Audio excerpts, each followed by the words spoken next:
समस्त स्कूल और कॉलेज छात्र छात्री मानक पई आसिला बड़ खबर। जून 25 पर्यंत रही पारे स्कूल और कॉलेज बंद। एने सूचना देले गणशिक्षा विभाग। तेज कौन रही संपूर्ण सूचना तेज चलतु जाना। देख काली ओस्ता और अभिभावक संघ तरफ दाबी जनाई गणशिक्षा विभाग जे जो गरम और गुड़गुड़ी स्कूल छुट्टी को जुलाई 1 तारीख पर्यंत घुंचाई देवाई दाबी करा किंतु आज संध्यारे गणशिक्षा विभाग व मुख्यमंत्री सहित गोटे बैठक अच्छी से बैठक रु जहाँ सूचना मिलूँ जुलाई 1 नहीं जून 25 पर्यंत स्कूल छुट्टी को बढ़ाई दि जापे।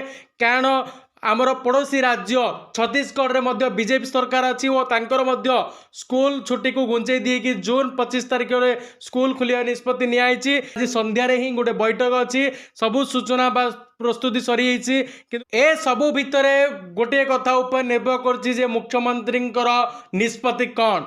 मुख्यमंत्री चाहिए कि स्कूल छुट्टी वर्धित करा जाऊ ना आसंता काली स्कूल खोलिया ता ऊपर रही समस्त नजर। किंतु जो पिला माने चाहूचंती जे स्कूल छुट्टी जून 25 पर्यंत वृद्धि पाऊ से माने वीडियोटी को निहाती लाइक करिवो एवं वीडियोटी को जेते मात्रा शेयर करि परिवो सेते मात्रा सरकार पाखु खबरटी पहुंचबो एवं सरकार मध्ये सचेतन हेबे जे राज्य में किपरि गुळुगुळी और ग्रीष्म प्रभाव जारी रही।